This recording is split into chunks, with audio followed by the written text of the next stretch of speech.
Saudara hadirin yang saya muliakan, kunci awalnya bersyukur kepada Allah. Kalau sudah bisa berterima kasih kepada manusia, hati ini akan mudah bersyukur kepada Allah. Rumah tangga yang pandai bersyukur, berapapun kecilnya nikmat, bukan kecilnya yang dia lihat, tapi karunia Allah yang dinilai. Sehingga dari rasa berterima kasih kepada manusia akan timbullah rasa syukur kehadirat Allah Subhanahu wa ta'ala.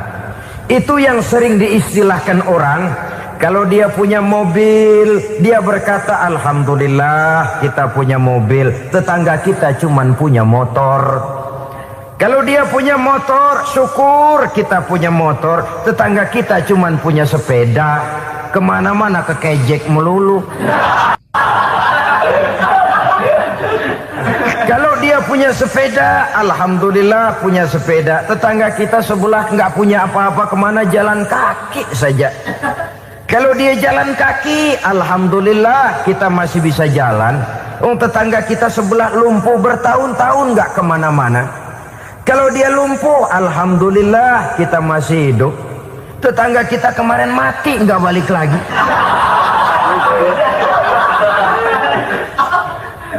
Lalu akan timbul rasa syukur. Tapi kalau sudah lumpuh ngelihat yang bisa jalan ngelihat yang menaik sepeda, yang punya sepeda lihat yang punya motor lihat yang punya mobil lihat yang punya pesawat. Kapanlah kita ini pandai bersyukur? Sebab kesenangan seperti pelangi, tidak pernah di atas kepala kita, selalu kelihatannya di atas kepala orang lain. Sehingga kalau ngobrol orang sering bilang, lu sih enak lo gue lihat, gue keblangsak amat nih ya. Setiap orang ngomong kepada kita begitu nadanya. Kita yang dilihat enak, sementara kita melihat orang lain enak. Tukang tahu melihat tukang tempe enak, tukang tempe melihat tukang tuak enak, tukang tuak bilang tukang sirsak enak. Enak itu seperti pelangi. Namun kalau kita mau merenungi, tidak pernah Allah berhenti memberikan nikmat kepada kita. Sejak kita bangun tidur sampai kita tidur kembali, bahkan tidur itu sendiri, seluruhnya tidak pernah putus dari nikmat Allah. Bahagia ada di gubuk reot, bahagia ada di rumah mewah, bahagia ada di hati kopral, bahagia ada di hati jenderal, di gunung dan di kota, di hutan belantara dan di desa, di keheningan malam atau di keramaian siang. Kalau kita mau mencari, bahagia selalu ada. Tapi hati yang tidak pandai bersyukur, bagaimanapun banyak kebahagiaan yang meliputi hidupnya, dia tidak akan pernah pandai mensyukurinya. Maka berterima kasihlah kepada istri, berterima kasihlah kepada suami, bersyukurlah kehadirat Allah Subhanahu wa ta'ala. Saya sering mengatakan, sebaliknya seorang suami bagaimanapun kondisi istrinya, kalau itu memang jodohnya, beranilah berkata, istriku adalah Romeoku, istriku adalah Julietku, atau istriku adalah Sri Kandiku. Biarin pengkor ya pengkor, nggak ada urusan. Mensyukuri. Kalau tidak mensyukuri, yang timbul lalu sesalan. Kalau sudah sesalan, mudah umpat mengumpat, caci mencaci dalam rumah tangga, lalu terjadilah kegaduhan. Ketenangan sulit kalau sudah tidak ada unsur saling menghargai itu. Lebih celaka lagi kalau sudah mengarah kepada penyesalan. Kata istrinya, bang gue nyesel kawin sama lu. Suami digituin bikin gede kepalanya. Kalau lu nyesel apalagi gua, makin nyesel. Iya, coba pikir bertahun-tahun kita berumah tangga, memangnya abang bisa beliin apa sama saya? Itu juga gerobok kalau nggak ngeridit bang. Kalau nggak ngeridit, memangnya kamu bayar kreditan pakai daun pisang? Saudara hadirin yang saya hormati, ini saya tekankan kepada ibu-ibu karena penyakit perempuan umumnya. Pernah Rasul itu pulang Isra Mi'raj cerita, saya pulang Isra Mi'raj diperlihatkan neraka. Neraka ya Rasul? Lalu bagaimana? Saya lihat kok isinya kebanyakan perempuan. Perempuan. Laki juga tidak sedikit. Cuma kebanyakan kok perempuan. Apa perempuan tidak sholat ya Rasul? Sholat. Tidak puasa? Puasa. Tidak ngaji, rajinan dia sama suaminya. Tapi kenapa lebih banyak di sana? Rasul berkata, hunna yakfurnal ashir. Penyakit umum dari perempuan tidak pandai berterima kasih kepada suaminya. Ini rupanya penyakit umum dari tahun atu. Saudara hadirin yang saya muliakan, jadi rumah tangga yang didirikan atas dasar mencapai ridho Allah, maka kelihatan dari pasangan suami istri menjadi orang yang pandai bersyukur terhadap nikmat. Bukankah dalam surah Ibrahim ayat 7 Allah berjanji, la in syakartum la azidannakum wa la in kafartum inna azabi lasyadid. Kalau kamu pandai bersyukur, aku tambah nikmatku. Kalau kamu ingkar, tidak mau bersyukur, azabku itu hebat dan pedih. Rumah tangga yang suami istrinya tidak bersyukur disiksa oleh perasaannya sendiri. Tetangganya dapat nikmat, dia yang meriang. Tetangganya dapat kesenangan, dia yang sakit hati. Dia tidak melihat nikmat yang diberikan kepadanya. Nikmat yang orang lain punya aja yang diincar. Nikmat orang lain aja dihitung-hitung. Tangga kita, si Ano baru habis beli yang sebelah belilir habis beli kukusan. Cuma sekedar kukusan saja. Orang lain beli apa-apa jadi bahan diskusi di rumahnya. Orang lain saja yang diusut. Timbul dendam kesumatnya, timbul hasutnya.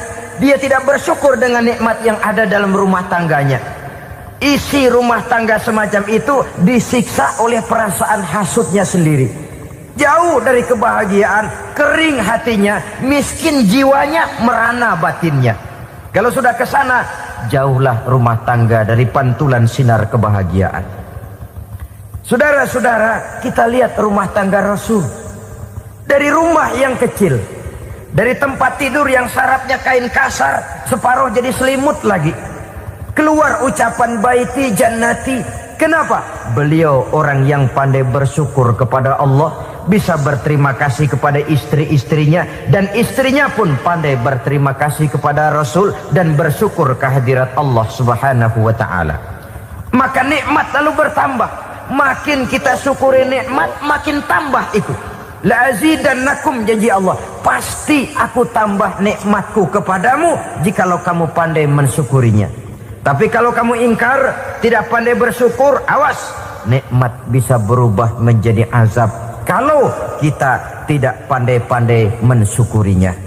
Jadi cirinya yang pertama, rumah tangga bahagia itu apabila suami istri pandai bersyukur terhadap nikmat yang diberikan oleh Allah Subhanahu wa ta'ala.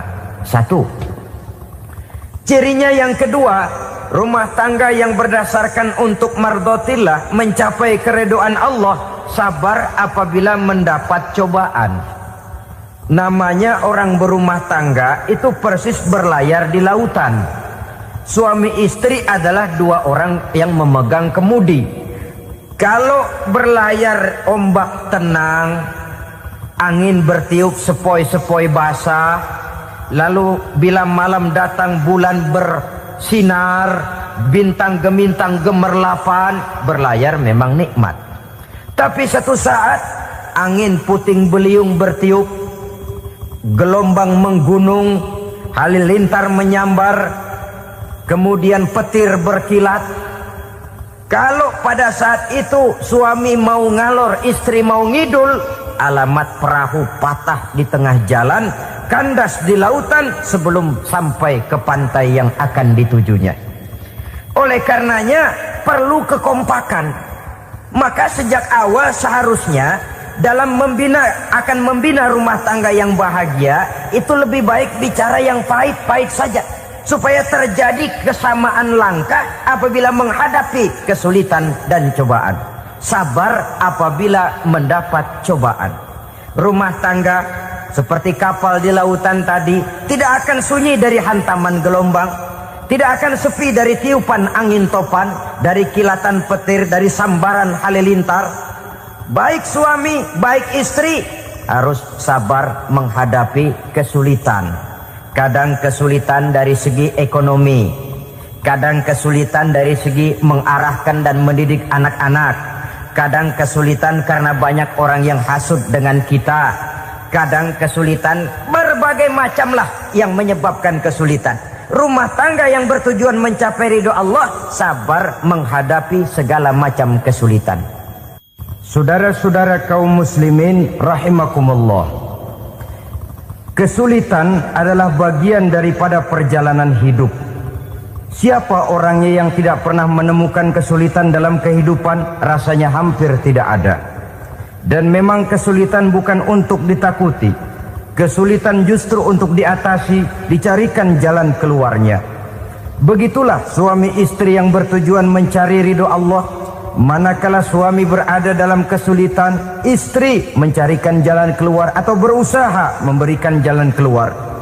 Sebaliknya, manakala istri dalam kesulitan, suami bisa mencarikan jalan keluarnya. Sabar dalam menghadapi segala macam kesulitan.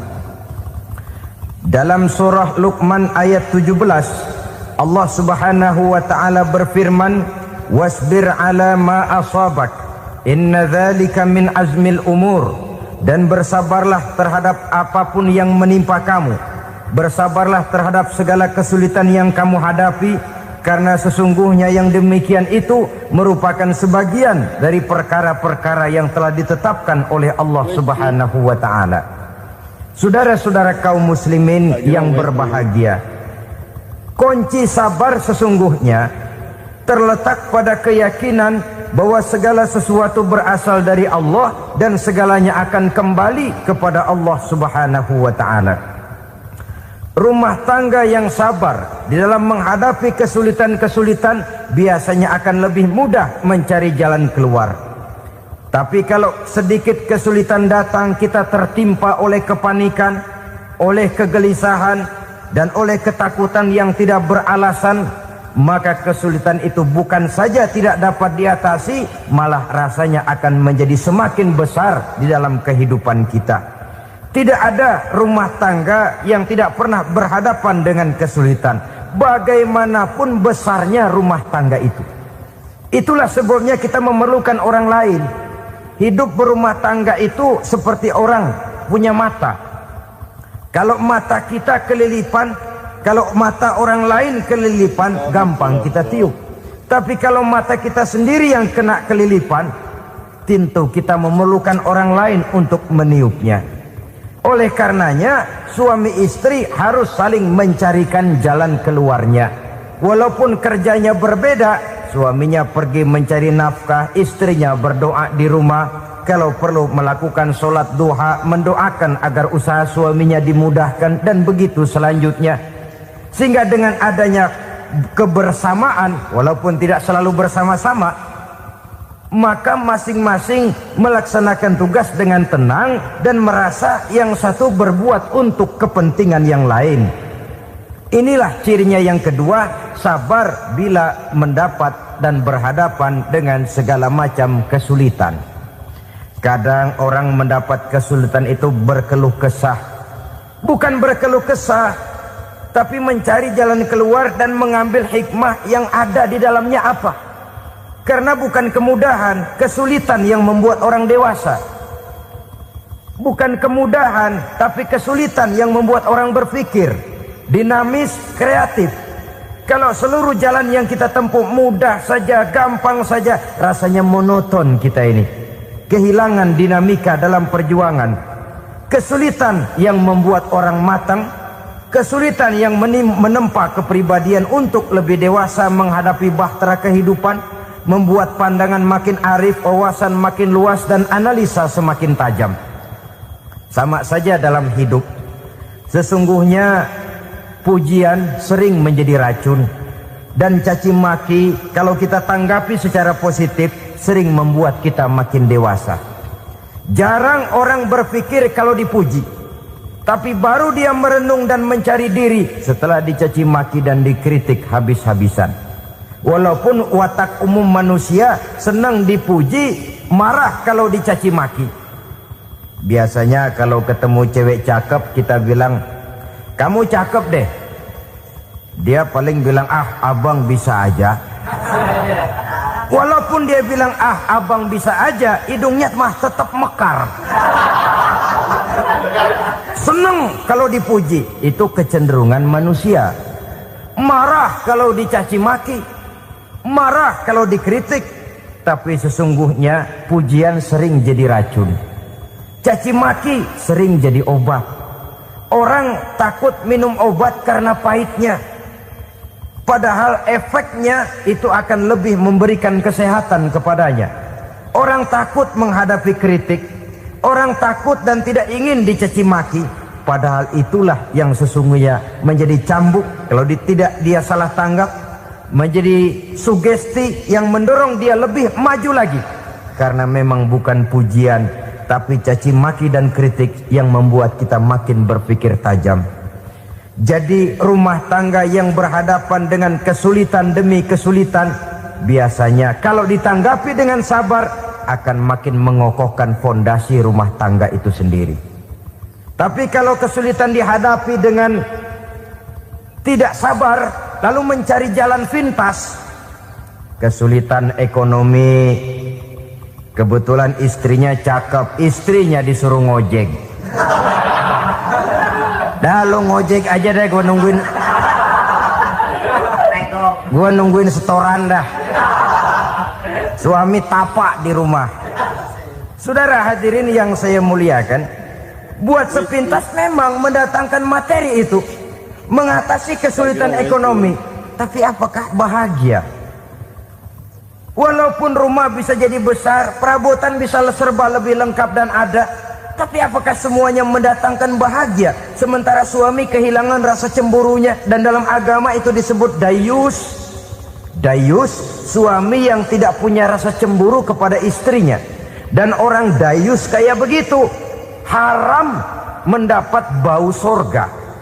Bau sorga saja tidak dapat, apalagi masuk ke dalamnya.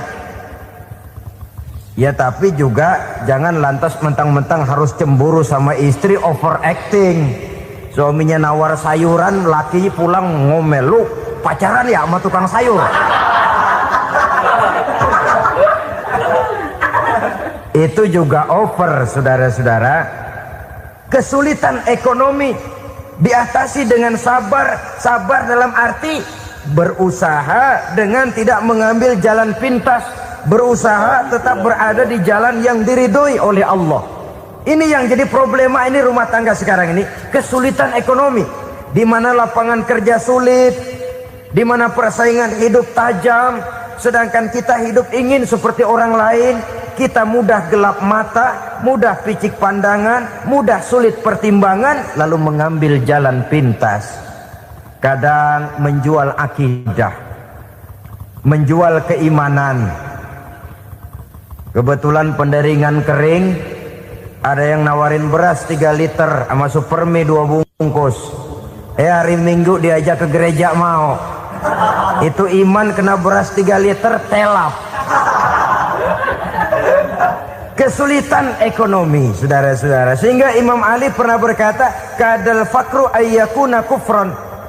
Kemiskinan memang mudah membawa orang kepada kekafiran, kepada perbuatan-perbuatan yang bisa mengundang kekafiran. Oleh karena itu dalam tamsil lain beliau berkata, kalau ada ular dan ada kemiskinan, kemiskinan yang saya getok lebih dulu, kemiskinan yang saya bunuh lebih dahulu. Karena kemiskinan mudah membawa orang kepada kekufuran. Bagaimanapun sulitnya ekonomi yang dihadapi dalam rumah tangga, percayalah satu saat jalan keluarnya mesti ada. Mesti ada. Jangan sampai mengambil jalan pintas yang membuat kita keluar dari jalan yang ditinjau dari segi kemasyarakatan pun mendatangkan aib, ditinjau dari kehormatan berkeluarga pun mendatangkan nista, ditinjau dari segi ekonomi pun barangkali tidak akan mendatangkan kelimpahan materi. Jalan pintas pada umumnya, saudara-saudara, hanya memberikan kenikmatan yang sekejap. Dan apalah itu artinya kalau harus mengorbankan kesenangan yang abadi dan kekal. Kadang-kadang mengorbankan anaknya sendiri, anaknya dikomersilkan. Pokoknya siapa yang nyamper lu berangkat aja dah. Asal pulang nenteng pisang sama jeruk sebongsang, orang tua udah anteng aja udah. Saudara hadirin yang saya muliakan, setiap kita selalu berhadapan dengan kesulitan. Karena itu rumah tangga yang bertujuan mencapai mardotillah, mereka sabar dalam menghadapi kesulitan. Tidak ada beras, puasa saja, puasa sunnah. Puasa sunnah, lapar tapi ada pahalanya. Daripada tidak puasa lalu ngegerundel, brengsek Tuhan, gue sembahyang melulu lapar juga. Sudah lapar tidak berpahala. Bukankah Rasulullah sendiri kalau pulang ke rumah Aisyah lalu berkata, ya Humairah, ada makanan hari ini? Ada makanan yang enggak ada bang. Alhamdulillah, kalau begitu saya puasa. Pulang dari mana-mana perut lapar, mau makan tidak ada makanan, bukan marah, bukan ngamuk, puasa. Maka boleh puasa sunnah, niatnya udah siang, jam 10, jam 11, asal dari pagi belum makan apa-apa. Niatnya jam 10, sah, dengan catatan dari pagi belum makan apa-apa. Jangan sudah sepiring setengah baru niat, itu lain. Itu ngojek namanya itu. Pengertian dalam kesulitan. Satu malam beliau pulang dari masjid agak larut. Habis ngajar banyak yang bertanya. Ketuk pintu, Assalamualaikum. Assalamualaikum. 3 kali beliau memberi salam, tidak ada jawaban, tidak dibukakan pintu. Rupanya istri beliau lelah bekerja di waktu siang, tidurnya pules benar. Marahkah Rasul? Tidak. Beliau gelar sorban, tidur di depan pintu. Asraful anbiya wal mursalin ini, Rasul termulia ini, karena menghargai istrinya, tidur di depan pintu. Sampai Aisyah bangun sepertiga malam, terkejut buka pintu, suaminya ada di depan pintu. Beliau bangunkan. Ketika dibangunkan, Rasul lebih dulu berkata, maaf sayang, saya pulang terlambat. Sudah nggak dibukain pintu, tidur di depan, dibangunin, beliau duluan yang minta maaf. Pengertian. Kalau emosi, memang nggak dibukain pintu, tidur di depan. Begitu dibukain, yang enak kita tunjuk jidatnya.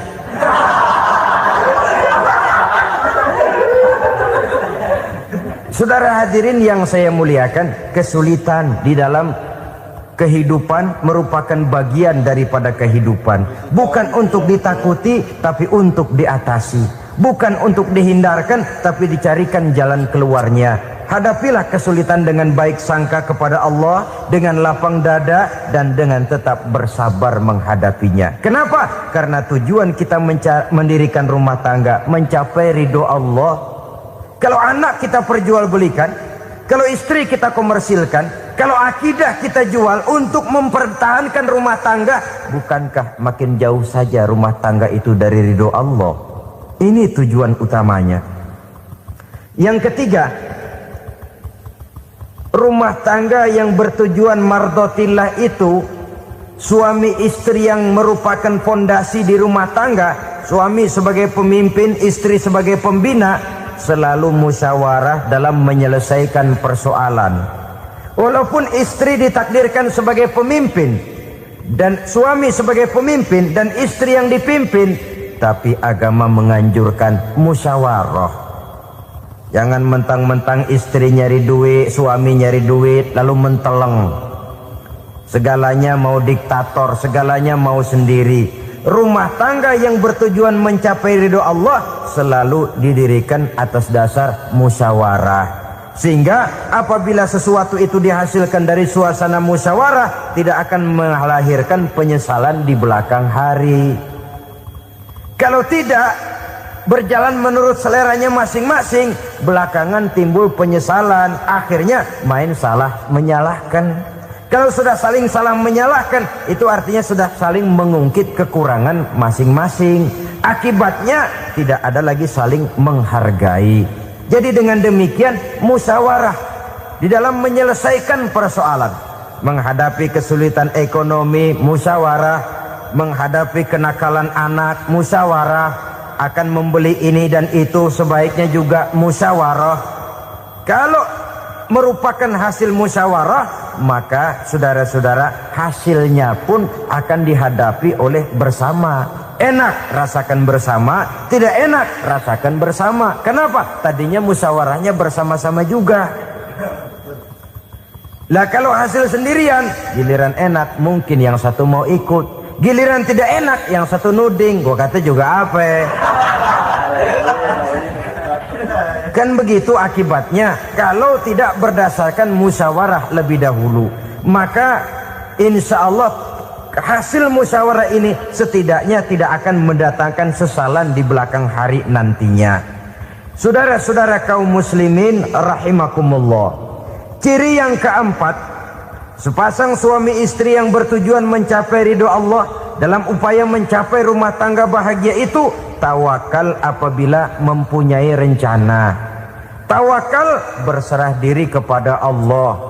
Bukan berserah diri dalam artian mutlak yang mengarah kepada fatalism atau predestination. Kita sering mengartikan tawakal secara salah. Belum apa-apa sudah menyerahkan diri kepada Allah. Emang semuanya terjadi menurut maunya Allah dah. Gak usah ngapa-ngapain, bagaimana Tuhan aja dah. Lapar juga nggak usah makan, kalau takdirnya kenyang pan kenyang. Ya udah lapar terus kita. Makan dulu, perkara nanti kenyang apa tidak itu baru tawakal. Kalau sakit ke dokter, soal sembuh atau tidak baru tawakal. Artinya usaha itu ada. Setelah suami berusaha, istri berusaha, selebihnya tawakal. Apa perlunya tawakal? Apabila berhasil tidak lupa daratan, apabila berhasil tidak lupa diri, apabila gagal tidak putus asa. Sehingga dengan demikian dari tawakal ini lahirlah pondasi yang kokoh membina rumah tangga yang bahagia dalam upaya mencapai keridhaan daripada Allah Subhanahu wa taala. Apapun yang kita laksanakan di rumah tangga, tujuan intinya tetap untuk mencapai keridhaan Allah.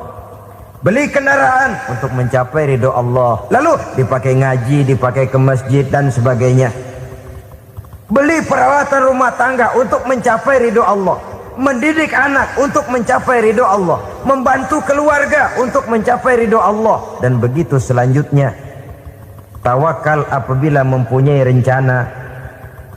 Kemudian cirinya yang kelima, suami istri yang bertujuan mencapai ridho Allah selalu mempererat silaturahmi. Sebab seperti sudah saya sampaikan pada pertemuan terdahulu, dalam berumah tangga itu ada orang tua, ada mertua. Itu cuma perbedaan istilah, tapi hakikatnya adalah sama. Jangan karena perbedaan istilah lalu menyebabkan kita berbeda sikap.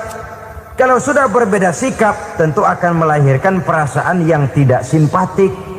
Sebaiknya suami istri kalau sudah berumah tangga, jadikanlah orang tua tempat cerita yang enak saja.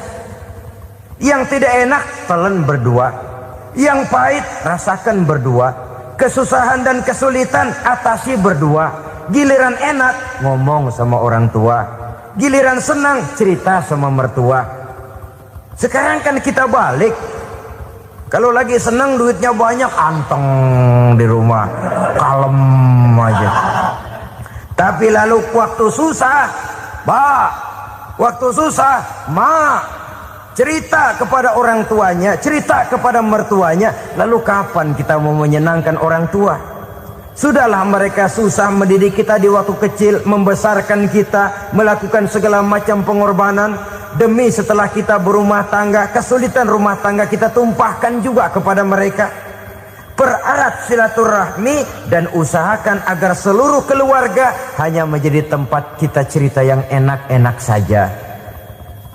Istilah sehari-harinya, kalau di rumah kita makan sama sayur bayam, keluar rumah diem, malah seluitan. Tetangga tanya, lu makan kayaknya enak banget apa sih? Daging ayam.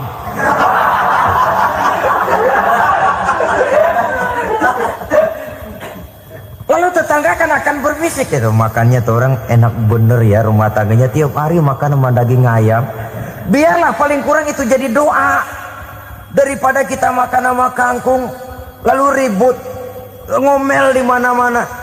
Gua kesel banget sama bini gua. Di warung ceritanya lagi. Kenapa? Saban sari gue direbusin kangkung mulu. brengsek. Di warung cerita ada RT, ada RW. Gara-gara makan sama kangkung se-RT tahu.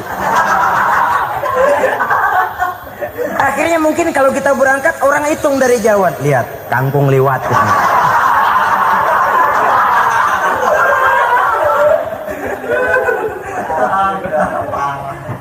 Bisa menjaga yang disebut security informasi, rahasia rumah tangga. Bahkan pernah saya berikan contoh karena ingin menghargai. Suami beliin kain batik buat istrinya. Istri tahu begitu sepintas, nih kain jelek nih. Tapi karena mau menyenangkan suaminya, dia bohong.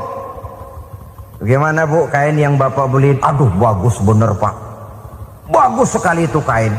Warnanya pak emang yang model begitu tuh. Tetangga kita mana ada yang pakai kain begitu pak. Ya emang nggak ada, jelek. Menghargai. Sebab kalau waktu itu si istri jujur, yang timbul sakit hati suami. Bagaimana bu kain yang saya beliin? Goblok lo. Kain begitu dibeliin di pasar juga banyak 1.400, campur odol lagi. Sudahlah, suami punya niat baik, sampai rumah digoblok-goblokin, tidak ada lagi rasa saling menghargainya. Begitu pentingnya mempererat silaturahmi ini, sampai Nabi berpesan, isnani la yanzurullahu ilaihima yaumal qiyamah qati'ur rahim wa jarus su'. Ada dua golongan manusia yang di akhirat nanti tidak akan dilihat oleh Allah, tidak akan diopeni oleh Allah, didiemin aja. Siapa mereka? Pertama, orang yang suka memutuskan silaturahmi. Yang kedua, tetangga yang jahat dengan tetangganya. Dua golongan manusia ini, pemutus silaturahmi, kemudian juga tetangga yang jahat dengan tetangganya, ini tidak akan dipandang oleh Allah di hari akhirat nanti. Jadi pererat silaturahmi, sebab kita ini zon politikan, makhluk yang bermasyarakat, yang tidak bisa hidup sendirian. Setiap kita memerlukan orang lain. Kita disebut kaya karena ada yang miskin. Kita disebut alim karena ada yang awam. Kita disebut berkuasa karena ada rakyat jelata. Tanpa rakyat tidak ada penguasa. Tanpa yang miskin tidak ada orang kaya. Kalau tidak ada yang jelek, siapa yang bilang cakep? Karena ngimbangi. Saudara hadirin, atas dasar ini mestinya kita selalu bersyukur dalam segala posisi. Tidak lalu salah terima kepada karunia yang diberikan Allah kepada kita. Saudara hadirin yang saya hormati, pererat silaturahmi, jadikan orang-orang tua kita tempat kita cerita yang enak-enak saja. Yang tidak enak, telan sendiri, usahakan sendiri, carikan jalan keluarnya sendiri. Setidaknya ya diam sajalah. Kalau belum bisa membalas budi baik orang tua, setidaknya jangan menyakiti hati orang tua kita. Sudah lelah dan payah dia mengasuh kita, membesarkan kita, merawat kita, demi setelah kita berumah tangga, seluruh kesulitan kita bawa lagi kepadanya. Karena itu buat para istri juga ini perhatian. Kalau dimarahi suami, jangan cepat-cepat pulang ke rumah orang tuanya. Nggak boleh diomelin dikit, main buntal aja. Gua pulang dah. Pulang. Sampai sana cerita habis-habisan, dikucek kejelekan suaminya. Nanti 2-3 hari balik aja lagi. Kan nggak lucu jadinya. Saudara hadirin, begitu juga suami. Mencaci maki habis istrinya, 2-3 hari bayar aja lagi. Konyol, istrinya sudah dicaci maki habis-habisan, dijeleki leluhur-leluhurnya, 2-3 hari baik lagi, mesraan lagi. Kata bininya dalam hati, gua lu jelekin juga, lu pakai juga, payah.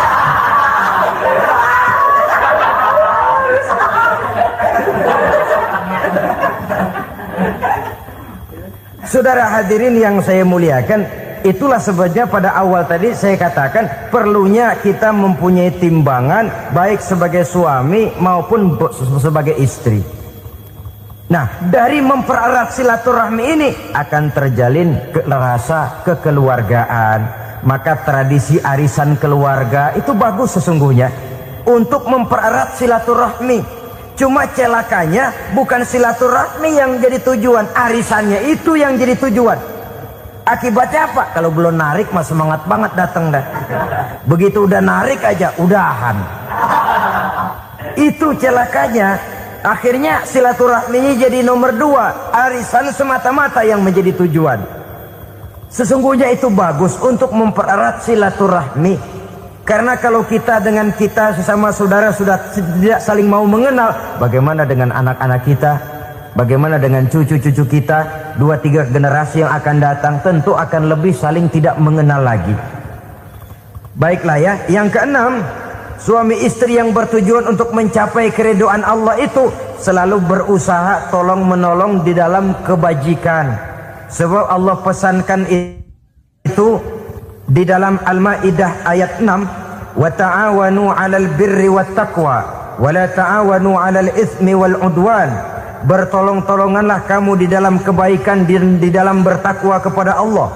Jangan bertolong-tolongan di dalam maksiat, di dalam dosa, dan di dalam usaha yang menimbulkan permusuhan. Kalau suami marah kepada seseorang, istri jangan ngipasin. Oh bang, yang begitu mah dibayain tuman. Bu, udah habisin aja dah.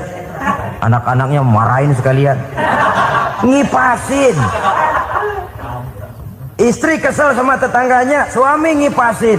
Emang tuh tetangga kita, hahu. Habis orang dikipasin. Ta'awanu 'alal birri wat taqwa, bertolong-tolonganlah di dalam kebaikan. Istri malas ngaji, suami mendorong, memberikan sugesti. Suami malas berusaha, istri memberikan sugesti. Saling tolong menolong di dalam kebaikan dan takwa, dan jangan tolong menolong dalam dosa dan permusuhan. Kata suami, Bu, daripada kita melarat terus hidup, kita piara tuyul yuk. Kata istrinya, nah ini sudah menyimpang bang. Bersabarlah, bagaimanapun insya Allah kita tidak akan mati kelaparan. Piara tuyul itu nanti jadi pindah akidah, merusak iman, berteman dengan setan. Apalah artinya kekayaan dan kesenangan sebentar kalau harus mengorbankan kekayaan dan kesenangan yang abadi. Ini sudah alal ismi wal udwan, sesuatu yang mengandung dosa. Saudara hadirin yang saya hormati, kemudian yang keenam, berbaik sangka. Baik suami maupun istri sama-sama saling berbaik sangka. Suami melepas istri, istri melepas suami dengan hati yang ikhlas. Suami meninggalkan istri di rumah dengan jiwa yang bersih dan rasa yang aman. Ada rasa baik sangka, dan ini modal dasar. Kalau sudah dilandasi oleh buruk sangka, tentu yang lahir nanti adalah perasaan-perasaan yang tidak baik. Akibatnya sangat tidak menguntungkan. Inilah beberapa ciri dari rumah tangga yang didirikan atas dasar mardotillah, mencapai keridhaan dari Allah. Nanti akan menyusul tujuan berikutnya, diantaranya mendapat keturunan, diantaranya lagi mendatangkan gairah untuk lebih berusaha mencari rezeki karena sudah merasa punya tanggung jawab berupa anak dan istri. Mempererat silaturahmi itu cuma tujuan-tujuan sekundernya saja. Tujuan primernya kita melakukan suatu nikah untuk mencapai keridhaan dari Allah Subhanahu wa taala. Bila kita masuk ke alam barzah, alam kubur, sanggupkah si Merkuri yang begitu terang menerangi alam barzah kita? Tidak sanggup lagi. Sanggupkah lampu yang ratusan watt bahkan puluhan ribu watt menerangi kehidupan di padang mahsyar? Tidak akan sanggup lagi. Kalau demikian, yang dimaksud lampu yang terang di sini apa? Tidak lain amal soleh, kebajikan yang kita lakukan dalam hidup. Itu yang akan jadi lampu penerang. Di dunia nama kita akan terang. Jasad kita boleh hancur terkubur tanah, tapi nama kita akan dikenang orang. Begitulah kalau orang meninggalkan kebajikan dalam hidup seperti sekarang. Ribuan orang tiap saat berziarah ke kubur Imam Syafi'i, ke kubur Imam Malik, ke kubur Imam Ghazali, ke kubur orang yang baik-baik, orang yang soleh-soleh. Kebajikannya yang ditinggalkan, yang mengukir namanya dengan tinta emas. Sehingga saudara sudah terbaring di alam kubur, orang lewat, Allah ini kuburannya Fulan bin Fulan, dulu ini kebaikannya Masya Allah, saya ikut merasakan. Mari kita mampir sebentar, kita Fatihah, mohon disampaikan Allah pahalanya kepada almarhum. Al-Fatihah. Itu kalau orang baik-baik. Lalu saudara tanya, Pak, orang mati dikirimin Fatihah apa nyampe pahalanya? Saya jawab, kalau saudara nggak percaya, mati dulu dah. Nanti saya Fatihain, tungguin di sana. Umpama nggak sampai, balik lagi kemari. Sekarang ini kan maunya otak-otakan saja. Kalau nggak masuk otak, nggak percaya. Padahal alam gaib itu nggak bisa diotak-otakin. Sama saja dengan saudara pernah dengar cerita kapal tanpa emas tenggelam kan? Pernah nggak? Di mana? Ya, di laut Masalembo. Begitu ketampo emas tenggelam, ratusan penumpang itu terjun ke laut, dipermainkan gelombang, berjuang menghadapi maut itu. Orang lagi timbul tenggelam di lautan, dihantam ombak, kita tengokin pakai helikopter. Pak, lagi timbul tenggelam ya? Iya, tolongin. Jangan khawatir Pak, nih saya kirim intan Pak, harganya 10 juta. Kira-kira orang yang timbul tenggelam di laut seneng nggak? Tidak. Kan mahal toh intan 10 juta. Kenapa dia nggak senang? Karena intan 10 juta dalam kondisi seperti itu tidak sanggup menyelamatkan dia. Dia akan girang kalau dikirimin ban mobil bekas, dikirimin papan terentang atau bambu. Intan yang 10 juta dia nggak girang. Ban mobil bekas yang 1000 perak, tuh pegang, itu yang dia girang betul. Inilah sebabnya Nabi berkata, mal mayyitu fi qabrihi illa kal ghariqil mutaghawwis. Orang yang meninggal di alam kuburnya seperti orang timbul tenggelam di lautan. Yantaziru da'watan min ahli, menunggu doa dari keluarganya yang masih hidup. Duh, bapak saya sudah meninggal, saya sayang benar sama dia. Kirimin kulkas ke kuburannya Itu sama saja dengan tadi orang tenggelam di lautan dikirimi intan yang harganya 10 juta, tidak sampai. Begitulah kalau kebajikan yang kita tinggalkan dalam hidup, sudah mati pun kubur kita masih diziarahi orang. Tapi kalau jahat yang kita tinggalkan, boro-boro lah orang mau doa lewat dekat kuburan kita juga serem. Tuh bajingan no, dulu mati dipendem di situ tuh. Jangan lewat situ, ntar kesurupan, jangan. Lewat saja orang ngeri. Konon lagi membacakan Fatihah dan mengirimkan doa. Hidup pada hakikatnya adalah kesempatan untuk berbuat baik. Maka sekali kesempatan itu diberikan, manfaatkan dengan sebaiknya. Sebab kesempatan kedua tidak akan pernah ada. Kesempatan berbuat baik di sini, di akhirat sudah pembalasan namanya. Sekali kesempatan itu dicabut, dia tidak akan pernah dikembalikan lagi. Kata Iqbal, hidup tidak mundur ke belakang, Bung. Berhenti diinjak orang, mundur hancur. Tidak ada kata mundur dalam hidup ini. Berhenti diinjak orang, mundur kecebur. Tidak ada kata lain. Harus maju dalam kehidupan, dalam artian yang positif. Hidup adalah kesempatan untuk mengumpulkan kebajikan yang sebanyak-banyaknya. Di situ nilai daripada manusia. Sekarang ini memang nggak kelihatan kok, orang yang banyak pahala sama yang banyak dosa nggak kelihatan kok. Barangkali kalau habis bikin dosa palanya pada benjol, mungkin orang takut sama dosa. Tapi sekarang sama saja, orang yang banyak dosa dengan yang nggak banyak dosa jalan bareng dari belakang, sama, nggak kelihatan beda. Tapi ada waktunya di mana pahala memegang peranan, di mana dosa diperlihatkan. Sama saja kalau kita bawa mobil siang, lampu kan nggak begitu berfungsi. Apa lalu bilang, alah ini lampu berat-beratin, copot-copotin aja dah. Tidak perlu begitu. Kenapa? Pada suatu saat malam senja akan datang. Bila matahari terbenam, senja pun datang, gelap mulai merayap, disitulah baru terasa perlunya lampu.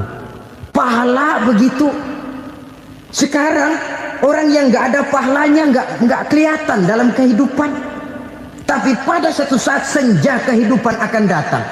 Ajal merenggut nyawa, malam merayap, dan hidup mulai diliputi kegelapan di alam barzah. Dikala itu kalau nggak punya lampu, alangkah malangnya kita. Sebab amal yang baik, kata Nabi, di alam barzah itu akan diciptakan menjadi perempuan yang cantik menemani kita. Amal yang jahat akan menjadi orang yang paling jelek nemenin kita. Udah di tempat gelap yang nemenin jelek.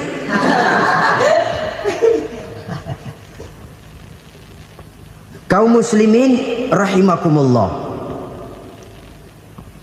Kalau demikian masalahnya, tergantunglah kita pandai memanfaatkan waktu. Al-waktu kasayf, waktu itu cepat sekali. Yang namanya waktu itu tahu-tahu.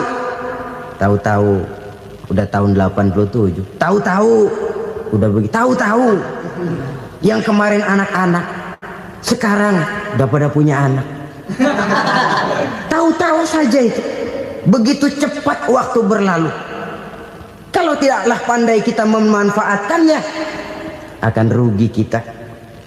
Nabi bersabda, "Man kana yaumuhu khairun min amsihi fahuwa rabih." Barang siapa yang hari ini lebih baik daripada hari kemarin, itu orang untung. Hari ini lebih baik daripada kemarin. Bulan ini lebih baik dari bulan kemarin. Tahun ini lebih baik dari tahun kemarin. Itu orang yang beruntung. Tahun kemarin sembayangnya maghrib doang, sekarang udah tambah isya. Tahun kemarin cuman Idul Fitri aja ngancem bener, sekarang udah tambah Jumat, lalu tambah lagi maghrib, tambah lagi isya, dan selanjutnya. Hari ini lebih baik daripada kemarin, itu orang yang beruntung. Wa man kana yaumuhu mislu amsihi fahuwa khasir. Lalu barang siapa yang hari ini sama saja dengan hari kemarin, itu orang rugi. Hari ini sama dengan kemarin, rugi itu. Bulan ini begitu, bulan kemarin begitu, tahun ini begitu, tahun lalu juga begitu. Rugi itu orang. Rugi apa? Rugi umur. Umur tambah, amalan gak pernah tambah. Dan saya pikir lebih merupakan azab ketimbang nikmat kalau orang dikasih panjang umur cuma untuk numpuk dosa. Mending mana? Panjang umur banyak dosa sama pendek umur dikit dosa? Mending mana? Mending mana? Ya, paling mending tentu panjang umur banyak pahala. Tapi kalau tidak, sekali lagi, lebih merupakan azab ketimbang nikmat kalau orang diberikan panjang umur tapi cuma untuk sekedar menumpuk dosa. Kehilangan kesadaran bahwa dunia bukan terminal akhir dari satu perjalanan. Dia cuma halte di mana kita berhenti sebentar untuk menuju kepada terminal yang hakiki. Saudara-saudara kaum muslimin rahimakumullah. Inilah lampu yang akan menerangi kehidupan. Amal yang kita lakukan di dalam kehidupan. Jadi yang dimaksud dengan lampu yang terang, kebajikan yang kita kerjakan dalam hidup. Nah, setiap orang di awal tadi saya bilang ingin bahagia. Bahagia itu kan hakikatnya kumpulan senang dan selamat. Senang, selamat. Apa bedanya? Senang tapi tidak selamat, nggak bahagia. Selamat tapi nggak senang, nggak bahagia orang. Contoh, kalau orang korupsi, duitnya banyak, senang dia, tapi keselamatannya. Ada tentara baris di samping rumahnya udah bingung, padahal tentara latihan. Tentara cuma latihan, dia bingung. Senang, tapi karena keselamatannya tidak terjamin, dia tidak bahagia. Sebaliknya pegawai negeri jujur benar, cuma segaji-gajinya. Selamat, nggak korupsi, tapi melarat, ya nggak bahagia juga, kurang senang. Kesenangan dan keselamatan untuk dunia saja, ya sekali lagi. Kalau cuma sekedar untuk dunia saja, bisa dibeli pakai uang. Bisa dibeli pakai uang. Saudara ingin selamat, bisa dibeli pakai uang. Saudara ingin senang, bisa dibeli dengan uang. Tapi setelah mati, masuk ke alam barzah, habis kekuasaan uang. Nggak bisa lagi beli keselamatan pakai uang. Tidak mungkin lagi membeli kesenangan dengan uang. Di situ pahala yang megang peranan. Makin banyak pahala, makin banyak saham untuk membeli kesenangan dan keselamatan, untuk memperoleh yang namanya bahagia. Dan jangan lupa loh, di alam barzah kita nggak sebentar, menunggu datangnya kiamat. Loh iya, kalau kita begitu dikuburin terus kiamat datang, untung. Tapi kalau masih harus 1000, 2000, puluhan ribu tahun yang akan datang, dalam satu penantian yang begitu lama, tanpa saham untuk memperoleh kebahagiaan, satu kemalangan yang tidak ada pernah putus-putusnya. Janganlah tergelincir oleh kebahagiaan sebentar yang menipu dengan mengorbankan kebahagiaan hakiki yang berjangka panjang. Apa artinya senyum sejenak kalau harus ditebus dengan tangis seumur hidup? Biarlah kita minum jamu, pahit memang, getir memang, tapi kan besok badan sehat. Daripada sekarang minum sirup, manis memang, enak memang, tapi bibir pada jontor besok. Sirawan, batuk, nggak karu-karuan.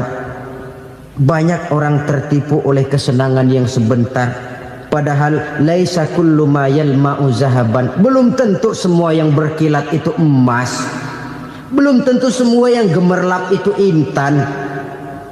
Karena itu, marilah manfaatkan kesempatan yang diberikan Allah ini untuk mengumpulkan kebajikan yang sebanyak-banyaknya. Yang terakhir sekarang, yang keempat, tanda orang bahagia kata Nabi. Zaujatun salihah. Orang bahagia itu tanda yang keempat kata Nabi, punya istri biar cakep asal taat. Sudah surga itu sudah. Cakep taat. Istri kayak gitu, kalau belum mati jangan dikuburin dulu itu. Sudah cakep taat lagi, tapi kadang-kadang enggak, udah jelek ngadat melulu. Apa yang mau dipilih? Sebab itu Quran mengatakan istri pakaian untuk suami, suami pakaian untuk istri. Kenapa suami istri diibaratkan pakaian? Alangkah tingginya gaya bahasa Quran ini. Suami istri teman hidup, hidup perjalanan panjang. Sejak kita dalam rahim sudah ada hidup kan di sini. Sampai ke alam dunia, masuk ke alam barzah, kumpul di padang mahsyar, sampai menuju akhirat, itu perjalanan hidup.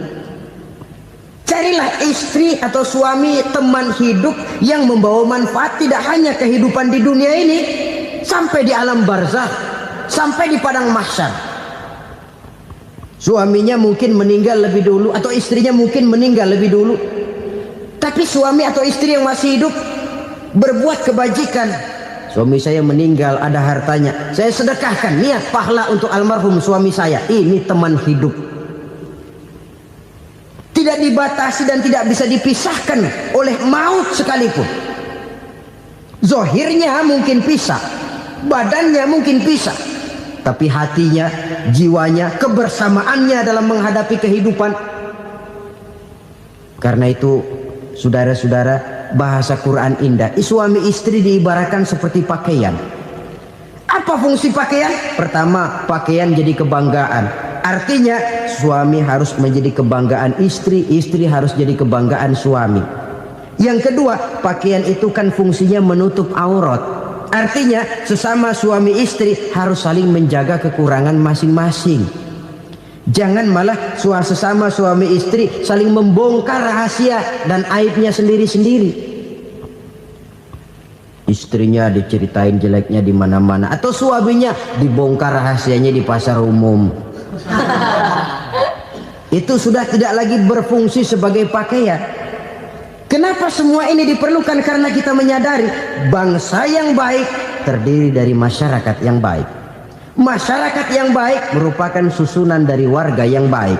Warga yang baik adalah terdiri dari rumah tangga yang baik. Dan rumah tangga yang baik merupakan susunan dari pribadi yang baik.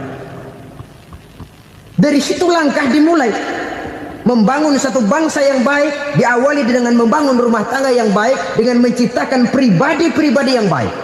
Sehingga dari sini diharapkan berkembanglah nilai-nilai kebaikan. Orang akan bahagia mempunyai istri yang soleh.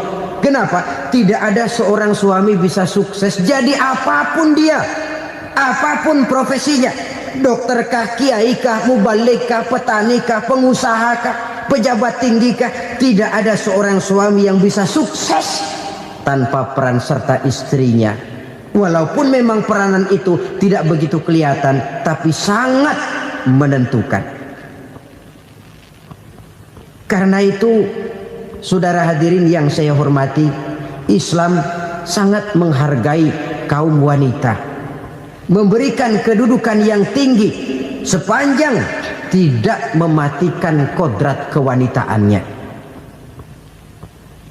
Nah, kalau sudah kesuksesan ini diawali dari rumah tangga, karier di masyarakat mudah untuk dikejar. Tapi keberantakan di rumah tangga merupakan kegagalan pertama di tempat lain. Karena apa? Di zaman sekarang orang ditampar pipi kiri, dikasih pipi kanan. Bukan kasihan, gemes. Damai belum tentu, bonyok udah jelas.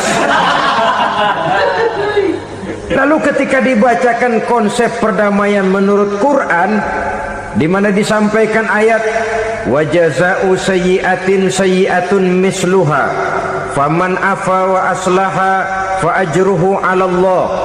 Balasan terhadap satu kejahatan adalah kejahatan yang seimbang, tetapi barang siapa yang memberi maaf dan mencari jalan damai, itulah yang terbaik dan akan mendapat pahala dari Allah Subhanahu wa ta'ala. Kamu tidak salah ditampar pipi kirimu, tampar lagi pipi kirinya sekeras dia menampar pipi kirimu. Nanti orang tidak mau menampar kita karena dia tahu kalau dia tampar kita, dia akan menderita tamparan sekeras dia menampar kita. Akan terjadilah prinsip saling hormat menghormati, tidak saling ganggu, tidak saling usil, tidak saling jahil. Atas dasar ini perdamaian bisa ditegakkan. Mereka bisa menerima konsep ini, tapi kemudian seminar ditutup tanpa satu keputusan resmi. Kenapa? Terus terang mereka kagum dengan konsep Islam, tapi sentimen lama terhadap nilai-nilai Islam telah menutup mata mereka untuk menerima kebenaran dari ajaran Al-Quranul Karim. Saudara-saudara kaum muslimin rahimakumullah, kembali kita kepada persoalan pokok. Roh adalah dari Allah, dia akan kembali kepada Allah, milik mutlak dari Allah. Tidak pantas kita merampasnya dari orang lain. Tidak wajar kita menghilangkannya tanpa alasan yang dibenarkan oleh agama. Di zaman sekarang, akibat persaingan hidup yang makin tajam, lapangan kerja yang makin sulit, tensi ekonomi yang makin tinggi, atau karena nilai moral yang makin rendah, atau juga karena rapuhnya pegangan orang kepada agama, nyawa rasanya sudah sedemikian murahnya. Berbagai kasus membuat berdiri bulu roma kita. Ada mayit, ada manusia dipotong 6, dicincang macam kambing. Ada yang dipotong 5, ada yang dipotong 13, dikardusin, dibuang ke tempat sampah. Inna lillahi wa inna ilaihi raji'un. Gejala apa ini? Kanibalisme. Manusia sudah demikian sadisnya, manusia sudah sedemikian buasnya, sehingga sesama manusia diperlakukan seperti hewan. Padahal hewan sendiri belum pernah macan makan macan, bagaimanapun buasnya macan. Belum pernah serigala memakan serigala, bagaimanapun brutalnya serigala. Tetapi manusia makan manusia di zaman sekarang kadang jadi kenyataan dalam kehidupan kita. Kadang persoalannya remeh saja, soal uang 200 perak, pisau bicara, nyawa melayang. Soal rokok sebatang, celurit bicara, nyawa melayang. Soal-soal yang sama sekali tidak prinsip, begitu mudah kita menghilangkan nyawa orang lain. Padahal Nabi pernah memperingatkan, apabila dua orang muslim sudah berkelahi dan berbunuh-bunuhan, al-qatil wal maktul finnar, yang membunuh dan yang terbunuh dua-duanya neraka. Sahabat heran, ya Rasul, kalau yang terbunuh, kalau yang membunuh masuk neraka itu sih wajar, tapi yang terbunuh kenapa neraka juga? Beliau menjawab, dua-duanya sudah punya niat untuk saling membunuh. Niatnya itu yang diponten.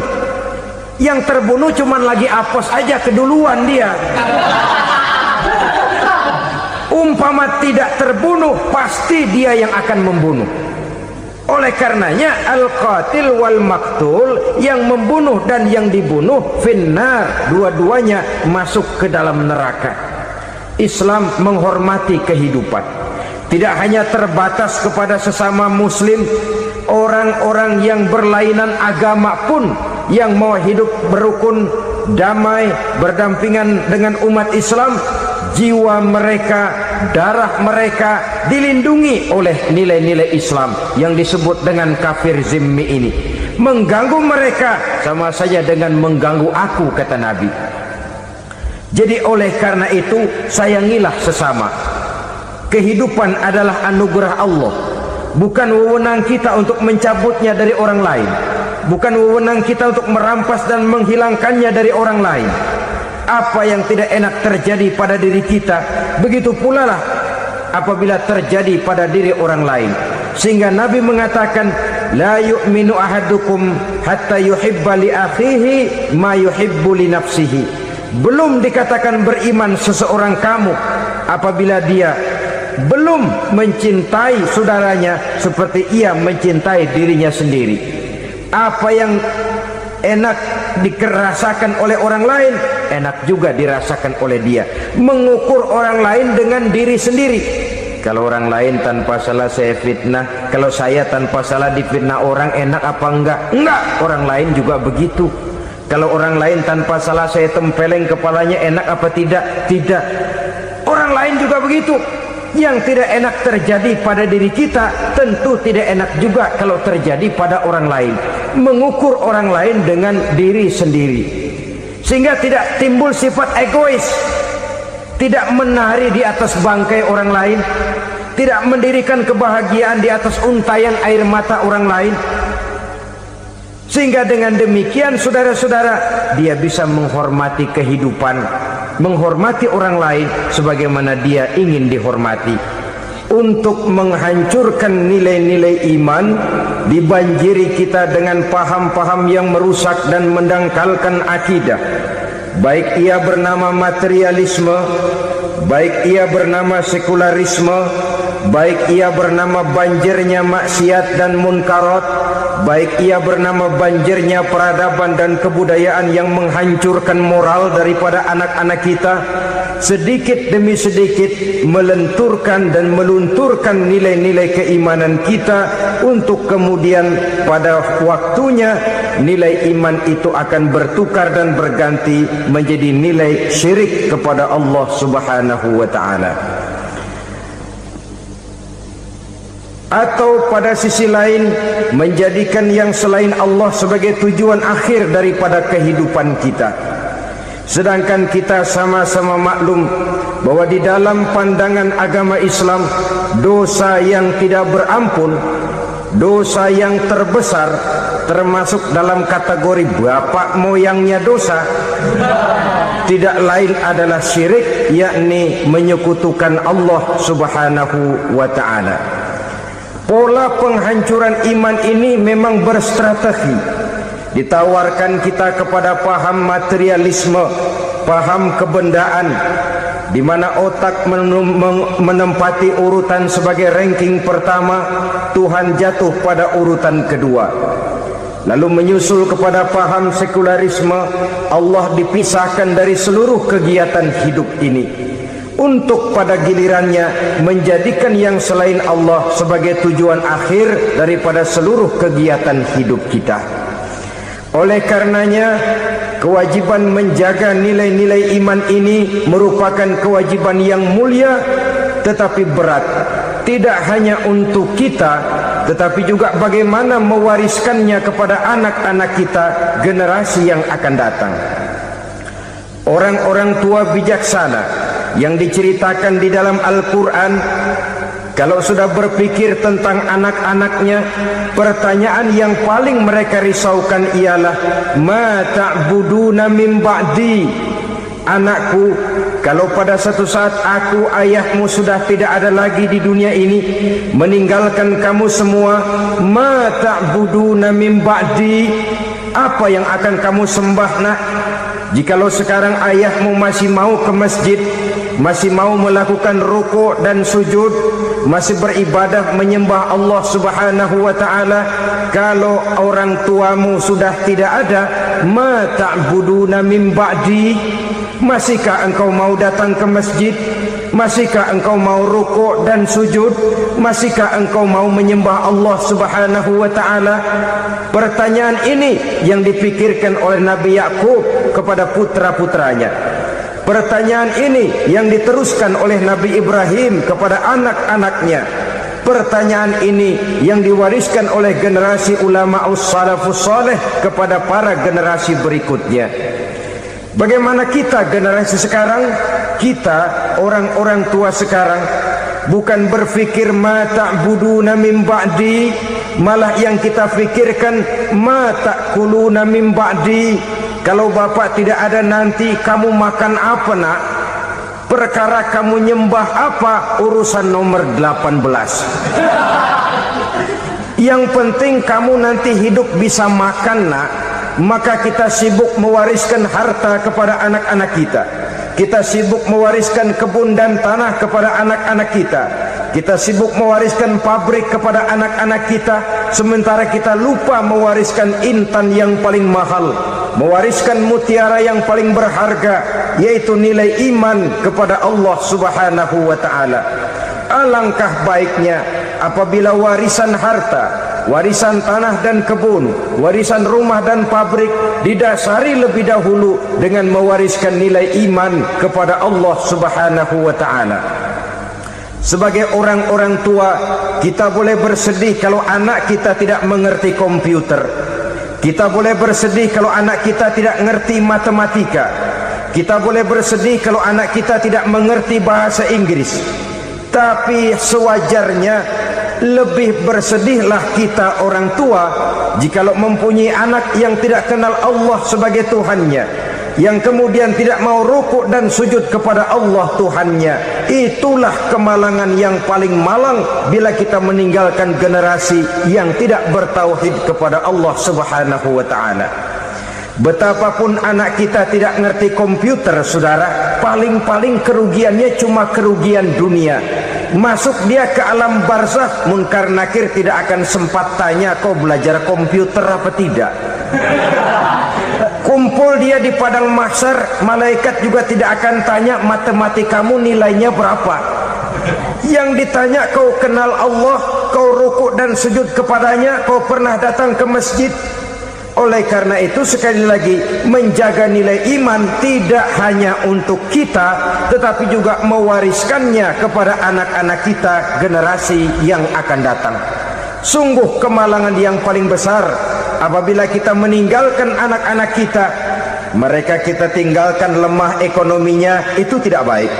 Mereka kita tinggalkan lemah otaknya, itu pun akan membuat mereka tertinggal oleh yang lain. Tapi yang paling celaka, jikalau kita tinggalkan mereka dalam kondisi lemah imannya, rapuh akidahnya, tidak baik dan tidak betul keyakinan hidupnya. Oleh karena itu Nabi berpesan, jauhilah 7 perkara yang merusak. Yang pertama, syirik kepada Allah Subhanahu wa taala. Menyekutukan Allah baik dalam ucapan, dalam keyakinan ataupun dalam perbuatan. Ini perkara pertama yang termasuk 7 perusak besar di dalam kehidupan. Kalau sudah jatuh kita ke lembah syirik, bagaimanapun banyak kebaikan yang kita kerjakan, berjiwa sosial, bertangan pemurah, gemar menolong orang lain, kalau memang dasarnya syirik, maka seluruh kebaikan kita akan hancur, tidak akan ada nilainya dalam pandangan Allah Subhanahu wa taala. Dalam pandangan manusia mungkin kita dicatat sebagai orang sosial, gemar menolong orang lain, tidak berpangku tangan melihat orang yang mendapat kesulitan. Tapi oleh karena dasarnya syirik, dasarnya tidak mentauhidkan Allah, maka seluruh nilai kebaikan yang kita kerjakan tidak akan ada nilainya dalam pandangan Allah Subhanahu wa taala. Maka jagalah iman kita jangan sampai dihinggapi penyakit syirik yang bagaimana kecilnya sekalipun. Sekali lagi, baik syirik dalam bentuk ucapan, syirik dalam bentuk keyakinan, sampai kepada syirik dalam bentuk perbuatan, kita berhindar kepada sifat-sifat yang sedemikian itu. Karena apa? Dalam satu ayat Quran Allah Subhanahu wa taala menjelaskan, innallaha la yaghfiru ayyushraka bih wa yaghfiru ma duna dzalika liman yasha. Allah tidak akan memberi ampun kepada orang-orang yang menyekutukannya, tapi Allah masih mau memberikan ampun kepada dosa-dosa yang selain itu bagi orang-orang yang dikehendakinya. Dosa selain syirik, apabila kita bertaubat, Allah masih mau mengampuni.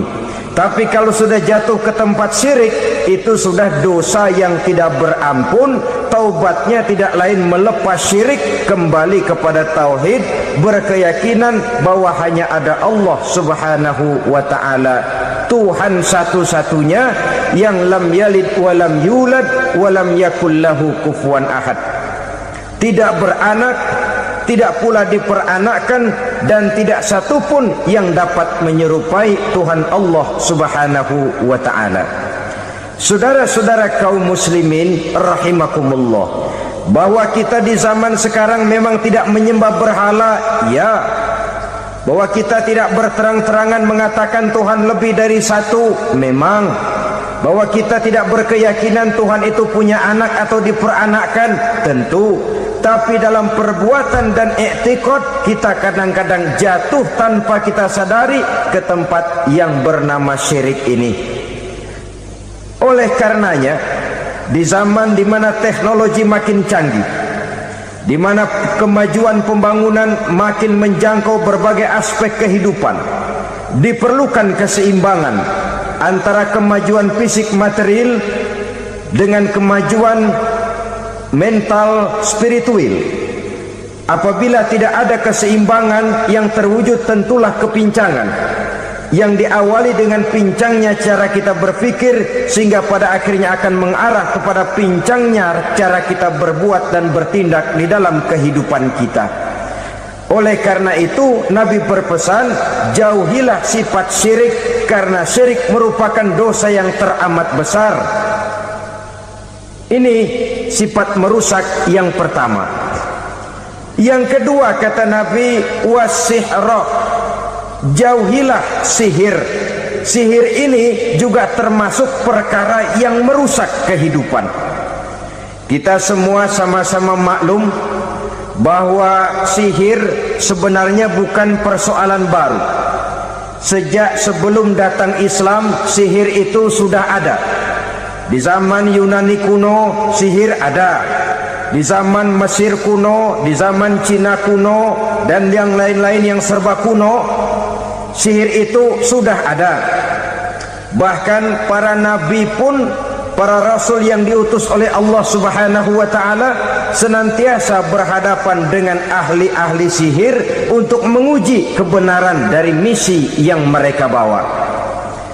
Sihir adalah perbuatan di luar kebiasaan yang bisa dikerjakan oleh ahlinya dengan bantuan jin atau setan. Hukum mempelajari sihir adalah haram, mengamalkannya lebih haram lagi. Sebab itu saudara-saudara, sihir merupakan perbuatan merusak yang harus kita jauhi. Ciri-ciri daripada perbuatan sihir, pertama, ia mengandung tipuan, bayangan khayal. Di zaman Nabi Musa misalnya, orang melihat tambang-tambang itu seperti ular. Nabi Musa melayangkan tongkatnya menjadi ular-ular besar yang memakan ular-ular kecil ciptaan tukang-tukang sihir Fir'aun tadi. Lalu sihir bisa terjadi dengan bantuan jin kafir atau setan. Kemudian ciri yang ketiga, sifatnya halus dan tersembunyi. Taruh kata ada seorang ahli sihir yang mempergunakan ayat-ayat Quran sebagai jompa-jampe, sebagai baca-bacaan, itu cuma sekedar kedok. Tujuannya tidak lain menjadikan agama sebagai ketok untuk membenarkan cara yang dimurkai oleh Allah Subhanahu wa taala. Satu hadis yang diriwayatkan oleh Imam Bazar dan Tabrani, Nabi berpesan, "Laisa minna man tatayyara lahu au takahhana au tukuhina lahu au sahira lahu." Tidak termasuk ke dalam golonganku, kata Nabi, tidak termasuk umatku. Siapa mereka? Man tatayyara lahu, orang yang bertatoyur. Apa tatoyur itu? Dari kalimat toyaro, artinya terbang. Toir biasa diartikan dengan burung. Tatoyaro percaya kepada suara-suara burung. Man tatayyara lahu, mempercayai, meyakini dengan benar-benar kepada suara beburungan. Kan suka ada itu, nah bunyi burung tuh, maling liwat. Maling liwat, burung bunyi, maling liwat. Itu termasuk tatayyara lahu, percaya kepada suara burung. Kan aneh kalau suara orang nggak dipercaya, suara burung malah dipercaya. Ada ustadz ceramah, kiai ngaji, nggak mau didengerin, burung dengerin bener. Nah, suaranya dari sebelah mana? Belah kulon. Nah, itu tandanya ano. Habis dihitung-hitung. Itu termasuk tatayyara lahu. Au takahana, atau bertenung, au tukuhina, atau minta ditenungkan, au sahirolahu, atau melakukan perbuatan sihir, atau minta disihirkan. Laisa minna, tidak termasuk ke dalam golonganku, kata Nabi. Sehingga dengan demikian saudara-saudara, menghadapi sihir dengan sihir sekalipun termasuk perbuatan yang tidak diajarkan oleh agama. Kita kan mempelajari sihir untuk jaga diri, tidak apa-apa. Yang dilarang mengamalkannya, dilarang juga mempelajarinya. Sebab orang kalau sudah mengetahui, biasanya lalu terangsang untuk mencoba. Kalau percobaannya berhasil, biasanya terangsang untuk coba lagi dan coba lagi. Pada akhirnya ketagihan, lalu beralih menjadi profesi, apalagi itu nanti bisa mendatangkan hasil uang. Saudara-saudara kaum muslimin rahimakumullah, kita manusia makhluk nyata. Kita hidup di alam nyata, terikat oleh sunnatullah, causality. Oleh karenanya, bagi kita keyakinan yang penuh, keikhlasan di dalam bertuhankan Allah, penyerahan diri sepenuhnya hanya kepadanya, itu sudah merupakan obat penangkal yang sangat ampuh agar kita tidak terkena penyakit-penyakit yang dibuat oleh setan dan para pembantunya. Sehingga beberapa ayat Quran mengajarkan, misalnya a'udzu bikalimatillahi tammati min syarri ma khalaq, atau bismillazi la yadurru ma'asmihi syai'un fil ardi wala fis sama, dengan menyebut nama Allah yang tidak bisa mendatangkan bahaya sedikit pun, dari baik yang datang dari langit maupun yang datang dari bumi. Jiwa yang kosong dari keyakinan yang penuh kepada Allah, jiwa yang penuh was-was dan ragu-ragu, itu yang mudah terserang oleh penyakit-penyakit yang dikerjakan oleh para tukang-tukang sihir, yaitu oleh setan dan seluruh para pembantunya. Kemudian hadis kedua yang diriwayatkan oleh Imam Ibnu Hibban, Nabi bersabda, la yadkhulul jannata mudminu khamrin wala mu'minu bisihrin wala qati'u rahmin. Tidak masuk surga. Ini Nabi yang bilang, tidak masuk surga. Siapa itu? Pertama, mudminu khamrin, orang yang berkekalan dalam mabuk. Selalu mudminun itu sudah menjadi perbuatan rutinnya, tidak kapok-kapoknya, teler seumur hidup. Mudminu khamrin, tidak masuk surga orang yang selalu bermabuk-mabukan. Yang kedua, wala mu'minu bisihrin, orang mukmin tapi main sihir. Ini juga oleh Nabi diperingatkan, tidak akan masuk surga orang mukmin tapi suka main sihir. Wala qati'ur rahmin, dan tidak juga orang yang memutuskan silaturahmi. 3 macam manusia yang diperingatkan Nabi tidak akan masuk surga: orang yang selalu mabuk, orang mukmin yang main sihir, dan orang yang memutuskan silaturahmi. Saudara-saudara kaum muslimin rahimakumullah. Lalu orang berkata, kenapa dilarang kita bersihir padahal Rasul sendiri kan punya mukjizat? Nah, kita memang harus membedakan antara mukjizat dengan sihir. Dalam kehidupan agama kita kenal ada yang namanya mukjizat, ada yang namanya karomah atau keramat biasa diucapkan, ada yang namanya maunah, ada yang namanya irhas, ada juga yang namanya sihir. Kesemuanya ini berbeda, saudara-saudara. Yang dinamakan mukjizat itu khusus untuk para rasul saja. Satu kejadian luar biasa yang terjadi dilakukan oleh Rasul atas izin dari Allah Subhanahu wa ta'ala. Perbedaannya dengan sihir jelas. Sihir dari setan, mukjizat dari Allah. Sihir bisa dipelajari, mukjizat tidak. Sihir umumnya untuk maksud-maksud yang tidak baik, sedangkan mukjizat untuk memperkuat kebenaran yang disampaikan oleh para rasul dan ditentang oleh umatnya. Bahkan kafir Quraisy dahulu menganggap orang-orang ahli sihir itu berada dalam satu posisi yang hina, sehingga mereka mengatakan Nabi Muhammad dan menuduh Nabi Muhammad sebagai tukang sihir. Tuduhan sebagai tukang sihir adalah tuduhan yang sangat aib dan hina.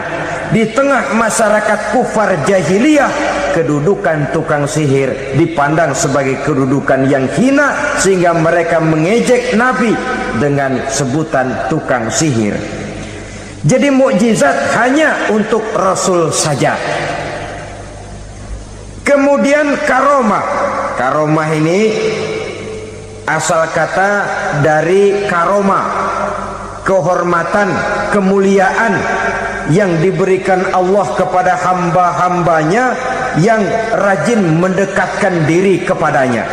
Oleh karena ketekunannya melaksanakan ibadah, Allah memberikan keistimewaan kepada orang itu, yang dengan keistimewaannya dia bisa mengerjakan yang tidak bisa dikerjakan oleh orang lain. Karomah hanya bisa dicapai dengan prestasi ibadah. Kalau sihir, mau ibadah apa enggak, asal dia belajar, bersatu dan berteman dengan setan, memenuhi persyaratan-persyaratan setan, biasanya lalu bisa. Sedangkan karomah tidak mungkin terwujud tanpa orang mendekatkan diri sedekat-dekatnya kepada Allah Subhanahu wa ta'ala. Maka kita lihat biasanya orang-orang yang punya ilmu sihir, mukanya rata-rata nggak enak dilihat. Kumuh, jauh dari air wudhu, jauh dari sujud kepada Allah, malah berteman dengan setan, menjadi pelayan-pelayannya setan. Saudara-saudara, adapun maunah, keistimewaan yang diberikan Allah kepada hamba-hambanya yang belum sampai kepada tingkat wali, tapi orang itu lebih banyak kebaikannya daripada kesalahannya. Umpamanya, saudara jalan bertiga di pinggir jalan, saudara ada pada posisi di tengah, lalu bertiga ini ketabrak mobil. Menurut perhitungan saudara mati lebih dahulu. Tapi terjadi hal yang aneh, dua teman saudara mati, saudara malah cuma luka dan lecet sedikit saja. Apa itu? Kalau kita lebih banyak kebaikannya daripada kesalahannya, itu yang dinamakan ma'unah, pertolongan yang diberikan Allah kepada hamba-hambanya yang lebih banyak kebaikannya daripada kesalahannya. Sedangkan yang dinamakan irhas, kejadian luar biasa pada diri seseorang pada waktu dia masih kecil, yang menunjukkan tanda-tanda keistimewaannya. Itu umumnya pada para nabi pada usia kecilnya sudah ada irhas, tanda-tanda istimewa. Jelas baik mukjizat, karomah, maunah maupun irhas berbeda dengan sihir. Sihir ini jelas saja merupakan bantuan dan persekutuan antara manusia dengan setan. Padahal setan, kata Allah dalam Al-Quran, innahu lakum aduwwum mubin, sesungguhnya setan bagi kamu adalah musuh yang sangat jelas. Saudara-saudara kaum muslimin rahimakumullah, di zaman sekarang dalam menghadapi beban kehidupan yang makin pelik, menghadapi stres yang tidak kunjung selesai, menghadapi persoalan-persoalan yang teramat berat, orang sering mencari jalan keluar kepada hal-hal yang menurut pendapatnya bisa meringankan beban moralnya itu.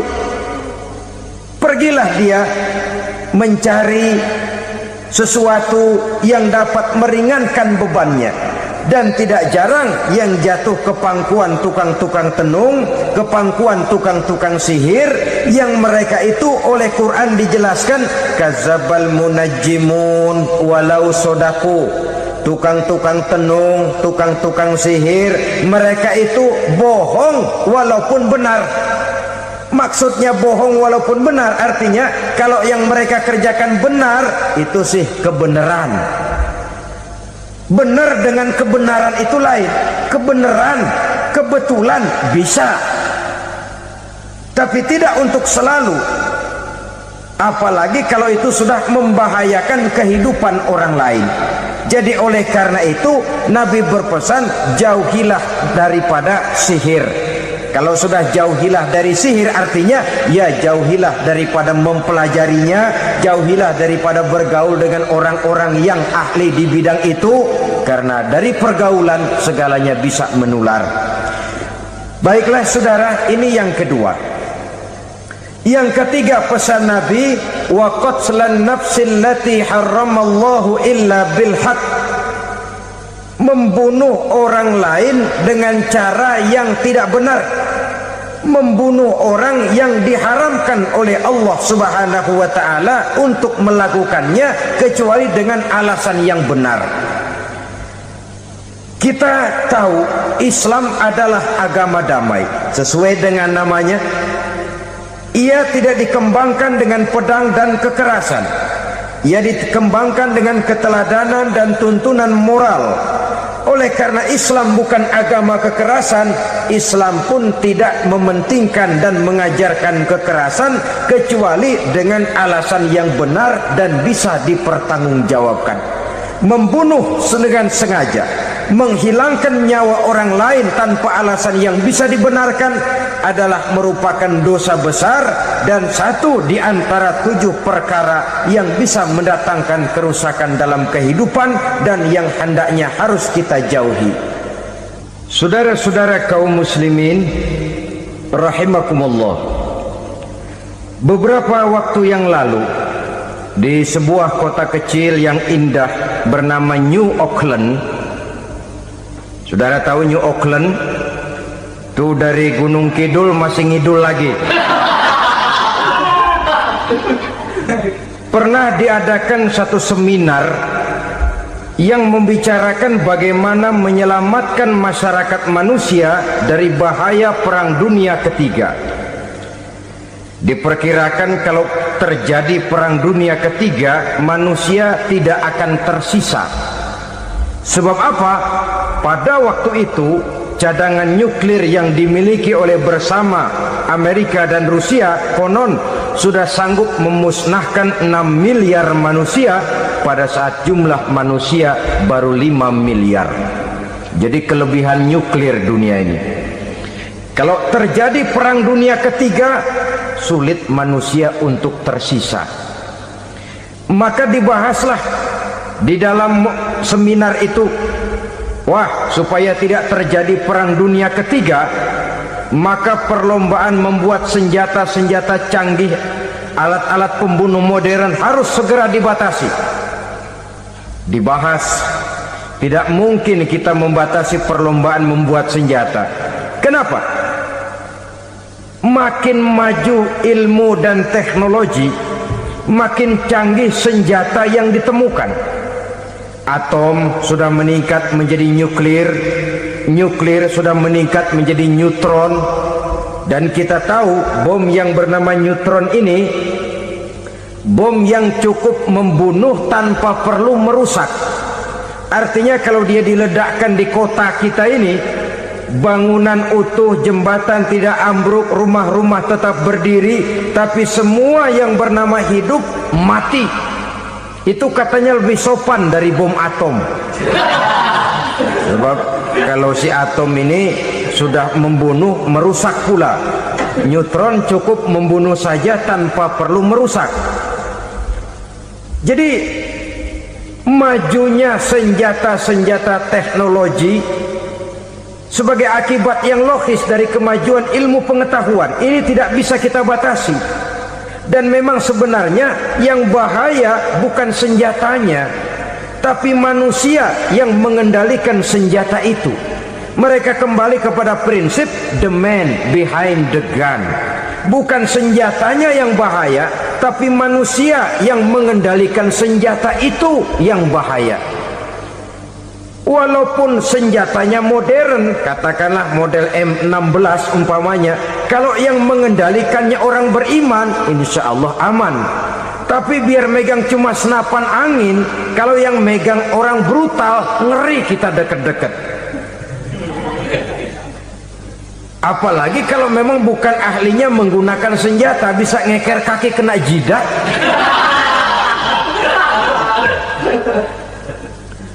Mereka kembali kepada prinsip lama yang tetap baru, bukan senjatanya yang harus dibatasi, manusia yang mengendalikan senjata itu yang perlu dibicarakan. Nah, kalau begitu, agar manusia tidak mempergunakan senjata sewenang-wenang, apa yang harus kita lakukan? Ya, manusianya harus bermoral. Ya, tapi moral yang mana? Di dunia ini banyak ajaran tentang moral. Itu pun mudah saja. Di sini kan kita undang saja ahli dari berbagai agama untuk membicarakan konsep perdamaian menurut agamanya masing-masing. Baik, setuju itu? Setuju. Maka tampillah para ahli agama, mereka kembali kepada prinsip moral daripada konsep yang terkandung di dalam ajaran agama untuk menegakkan perdamaian.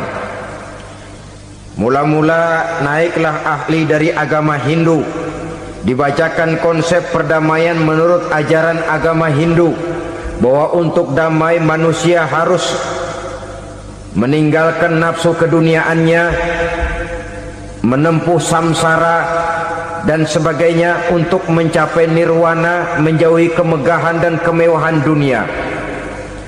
Ini lalu dibahas, rasanya juga tidak mungkin ini.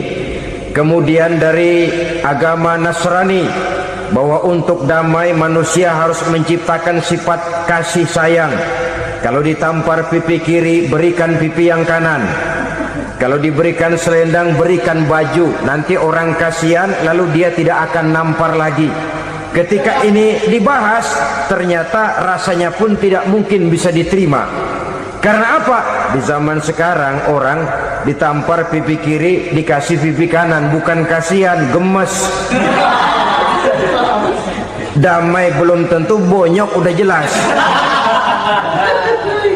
Lalu ketika dibacakan konsep perdamaian menurut Quran, di mana disampaikan ayat wa jazaa'u sayyi'atin sayyi'atun misluha faman afa wa aslaha fa ajruhu 'ala Allah. Balasan terhadap satu kejahatan adalah kejahatan yang seimbang. Tetapi barang siapa yang memberi maaf dan mencari jalan damai, itulah yang terbaik dan akan mendapat pahala dari Allah Subhanahu wa taala. Kamu tidak salah ditampar pipi kirimu, tampar lagi pipi kirinya sekeras dia menampar pipi kirimu. Nanti orang tidak mau menampar kita karena dia tahu kalau dia tampar kita, dia akan menderita tamparan sekeras dia menampar kita. Akan terjadilah prinsip saling hormat menghormati, tidak saling ganggu, tidak saling usil, tidak saling jahil.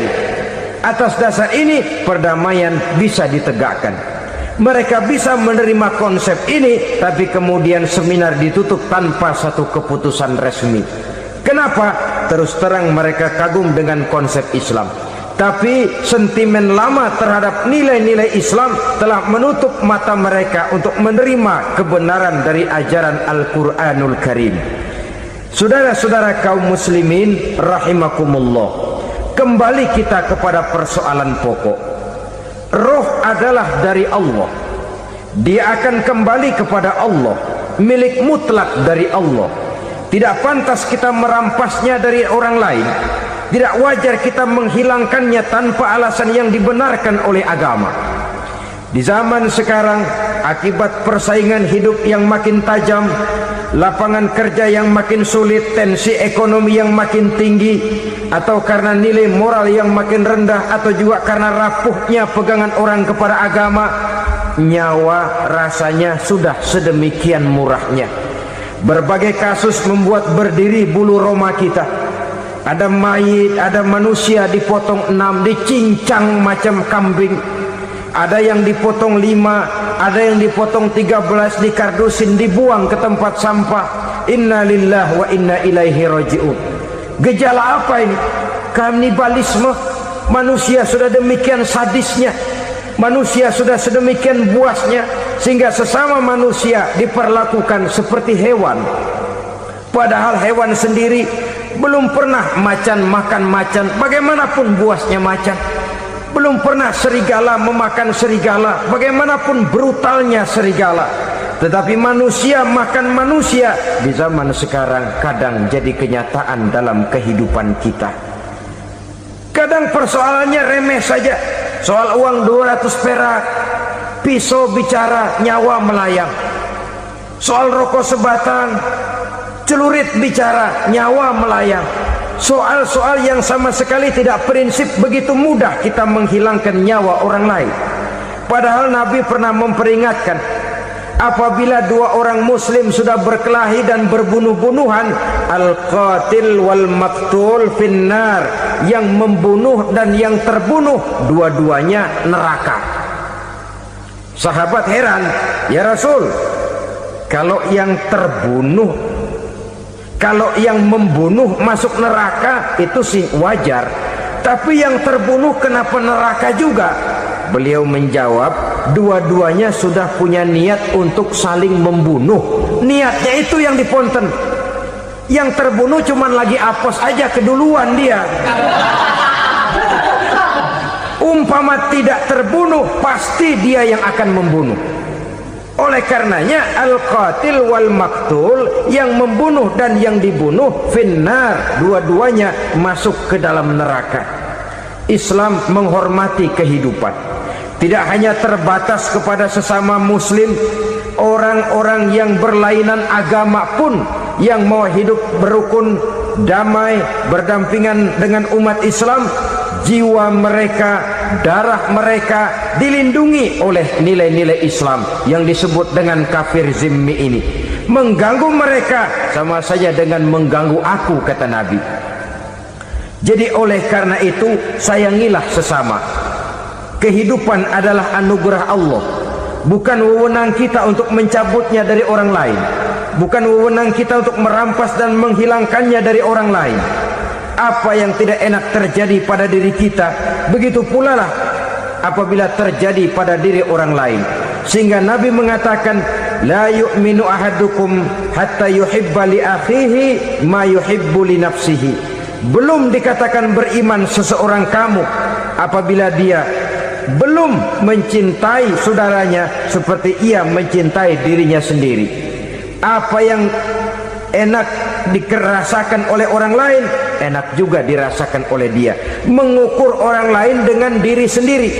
Kalau orang lain tanpa salah saya fitnah, kalau saya tanpa salah difitnah orang, enak apa enggak? Enggak, orang lain juga begitu.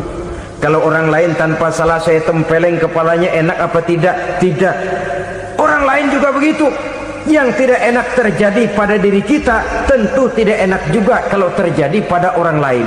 Mengukur orang lain dengan diri sendiri, sehingga tidak timbul sifat egois, tidak menari di atas bangkai orang lain, tidak mendirikan kebahagiaan di atas untayan air mata orang lain. Sehingga dengan demikian saudara-saudara, dia bisa menghormati kehidupan, menghormati orang lain sebagaimana dia ingin dihormati. Inilah perbuatan ketiga yang merusak, membunuh orang lain dengan yang diharamkan Allah tanpa alasan yang benar. Yang ketiga. Kemudian yang keempat, perbuatan merusak wa aklar riba, makan riba. Hidup adalah tolong menolong. Bahasa kerennya take and give katanya. Saling memberi dan saling menerima. Nabi mengajarkan man kuraba kurbatan min kurabid dunya karaballahu lahu kurbatan min kurabi yaumal qiyamah. Wallahu fi aunil abdi madamal abdu fi auni akhihi. Siapa yang meringankan beban dari beban-beban yang dirita seseorang di dalam kehidupan dunia, Allah akan meringankan bebannya daripada beban-beban yang harus dipikulnya di hari kiamat nanti. Wallahu fi aunil abdi madamal abdu fi auni akhihi. Allah senantiasa akan menolong seorang hamba selama hamba itu masih mau menolong saudaranya. Allah selalu akan menolong seorang hamba selama hamba itu masih mau menolong saudaranya. Apabila kita sudah berpangku tangan terhadap kesulitan orang lain, biasanya pun pada saat kita mendapat kesulitan, kita akan sulit juga memperoleh pertolongan. Nah, riba alias renten, kedoknya adalah menolong orang, tapi sama juga bulu buntutnya dilepas, palanya dicekek. Menolong orang pada akhirnya menjadi beban bagi seseorang. Dan memang mencari orang-orang yang berada dalam posisi kesulitan, biasanya di daerah-daerah di mana musim paceklik, jadi lapangan kerja sulit, sedangkan urusan perut tidak bisa ditunda. Akhirnya orang terjebak ke dalam rentenir, ke dalam riba, ke dalam renten. Bunga berbunga, sehingga satu saat jumlah bunganya bisa lebih besar dari jumlah pinjaman pokoknya. Kemudian kalau juga ternyata tidak bisa dibayar, rumah jadi taruhan. Memang rumah satu-satunya, begitu rumah ditarik mulain camping. Bukankah pada akhirnya akan mewariskan kesengsaraan? Oleh karena itu, kepada kita berusahalah jangan berhubungan dengan rentenir, jangan makan renten dan riba. Kepada mereka yang melaksanakan riba, walaupun mendatangkan keuntungan materi, tapi percayalah harta yang didapat dengan jalan riba tidak akan membawa keberkahan. Manakala tidak membawa keberkahan, dia tidak akan mendatangkan ketenangan di dalam kehidupan kita.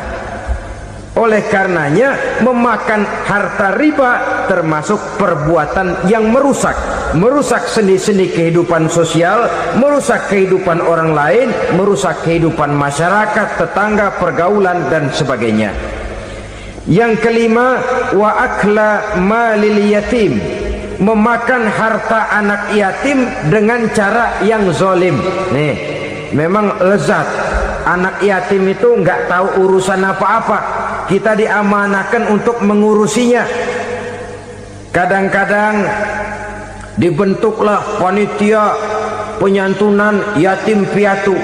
yatimnya mah tetap kelaparan, panitianya yang pada gendut.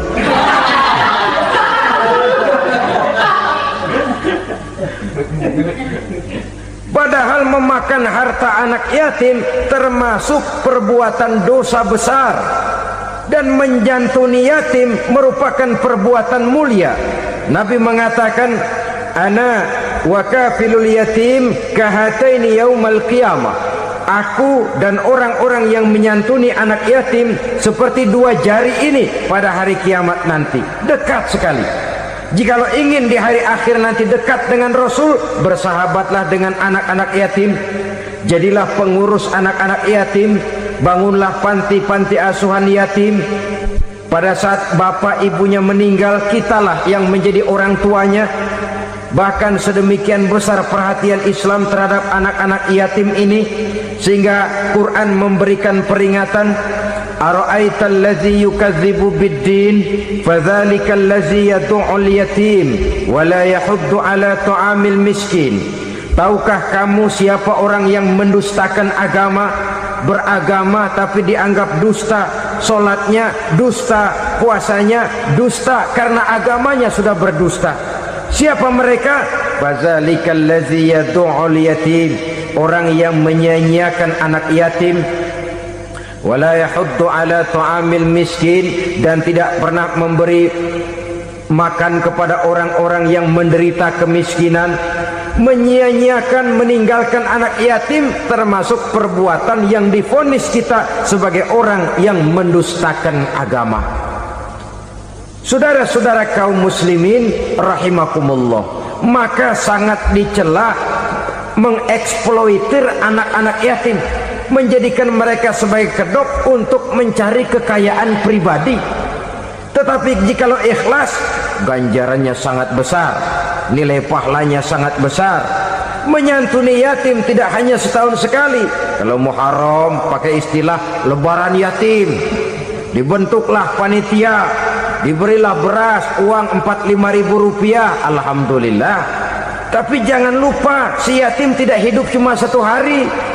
Dia tidak hidup cuma di bulan Muharram saja, dia hidup 12 bulan dalam setahun.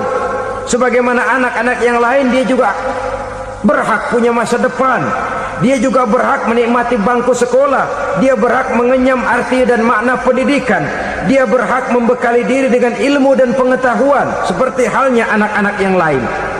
Maka kita yang diberikan keluasan oleh Allah, ingatlah itu, bersahabatlah dengan anak-anak yatim, santuni mereka. Perkara setahun sekali di bulan Muharram, alhamdulillah, itu bagus, bin Thayyib alias baik. Tapi tentu dan tentu, sekali lagi, si yatim tidak hanya hidup di bulan Muharram. Dia hidup 12 bulan dalam setahun, 24 jam dan di dalam sehari. Oleh karenanya, menyia-nyiakan mereka pada saat posisi kita memang mampu akan memojokkan kita dalam satu posisi di mana kita dianggap sebagai orang yang mendustakan agama, memakan harta anak yatim dengan cara yang zolim. Bapaknya udah meninggal, kebunnya lebar, anaknya dikelecehin. Nah, dah kamu nggak usah pusing, nanti saya yang ngurus. Akhirnya bukan ngurus, nguras. Si yatim mungkin tidak tahu bahwa dia disia-siakan, haknya diambil, miliknya dizolimi. Tapi Allah yang akan membalasnya dengan seadil-adilnya. Maka makan harta anak yatim biasanya balasannya tokcer bin paten. Nggak banyak selang tempo itu, nggak percaya cobain dah. Nyobain aja kan nggak bayar, umpama. Memakan harta anak yatim dengan cara yang zolim, ganjarannya biasanya kontan. Kenapa? Ratapan si miskin, untayan air matanya, jeritan kepedihan hatinya, membuka pintu langit, permohonannya diijabah, getaran hatinya didengarkan oleh Allah, maka balasannya biasanya kontan, spontan, tidak menunggu waktu terlalu lama. Itu di dunia, belum lagi di akhirat nanti. Bukankah dalam riwayat Mi'raj diceritakan Nabi melihat di neraka itu orang perutnya sebesar rumah? La haula wala quwata. Itu perut kayak rumah, bagaimana jalannya tuh orang? Dan memang gak jalan, diseret-seret oleh malaikat di neraka itu. Hancur perutnya, amburadul itu perut. Berantakan isinya, dibulatkan lagi, diseret lagi, hancur lagi, dibulatkan lagi. Sampai Nabi tanya, orang itu begitu berat siksanya kenapa ya Jibril? Itu Muhammad, waktu di dunia dulu rakus banget makan harta anak yatim. Begitu vonisnya, begitu menyedihkan nasibnya di akhirat. Tapi di dunia pun ketidakberkahan itu sudah membayangi kehidupannya. Oleh karena itu, kepada saudara-saudara yang mendapat titipan anak yatim, berbahagialah, karena semulia-mulia rumah adalah rumah yang di dalamnya ada anak yatim yang disantuni. Sehina-hina rumah adalah rumah di mana di dalamnya ada anak yatim yang disia-siakan. Begitu kata Nabi kita. Rumah yang paling mulia dalam pandangan Allah, rumah yang di dalamnya ada anak yatim yang disantuni. Rumah yang paling hina dalam pandangan Allah, rumah yang di dalamnya ada anak yatim yang nasibnya disia-siakan. Berbahagialah saudara apabila menjadi penyantun anak-anak yatim, pelindung mereka, sehingga mereka mempunyai masa depan sebagaimana anak-anak lainnya. Rasulullah sendiri sedemikian peka terhadap keadaan anak-anak yatim karena beliau sendiri memang mengalami. Umur 6 bulan dalam kandungan ibu, beliau sudah ditinggalkan oleh ayahnya. Pada saat berusia 6 tahun ibu sudah meninggal. Yatim piatu dalam usia di mana beliau sedang perlu belas kasih seorang ibu dan pengertian seorang bapa. Kepekaan itu lalu timbul, bahkan kemudian sampai kepada beliau berkata, aku dan orang yang menyantuni anak yatim seperti jari tengah dan jari telunjuk di hari akhirat nanti. Sedemikian dekatnya. Baiklah ya, jadi yang kelima, memakan harta anak yatim. Jauhi, karena ini perbuatan yang merusak. Yang keenam, watawalli yaumaz zahfi, melarikan diri pada hari pertempuran. Apa ini? Khianat, tidak konsekuen dengan konsep perjuangan. Pada mulanya keras benar teriak berantas korupsi, ganyang korupsi, cuma karena belum dapat giliran. Begitu dia naik dapat kesempatan, korupsinya lebih edan dari yang diteriakinya. Ini termasuk tawalli yaumaz zahfi, berpaling pada hari peperangan. Di saat menghadapi musuh, kalau belum kelihatan musuh, teriaknya nyaring bener, jangan takut demi kebenaran sampai titik darah yang paling penghabisan. Musuh belum kelihatan. Begitu musuh sudah kelihatan, paling dulu lari ke belakang. Kalau diajak berjuang ada saja alasannya. Sehingga Quran memberikan peringatan kepada kita semua. Mengapa kamu ini berat? Kalau sudah diajak berjuang di jalan Allah, kakimu seperti terhunjam berakar di perut bumi. Berat untuk melangkah berjuang. Lari dari pertempuran tidak konsekuen dengan konsepsi perjuangan. Mau enaknya saja dalam kondisi yang sulit lalu berpangku tangan. Ini termasuk ciri munafik yang di dalam Al-Quran disindir dengan bahasa kullama adha'a lahum masyaufi wa iza azlama alaihim qamu. Waktu terang mereka jalan, giliran gelap mereka mandek. Artinya, maksudnya kalau giliran ada untungnya aja rame-rame teriak Islam. Tapi begitu diminta berjuang, dituntut berkorban, rame-rame mundur. Waktu dilihat di Islam ada untungnya, rame-rame teriak Islam. Pak, saya Islam banget, Pak. KTP saya Islam, Pak. Pokoknya Islam banget dah. Tapi ketika diminta berjuang, dituntut sedikit berkorban, rame-rame mengundurkan diri.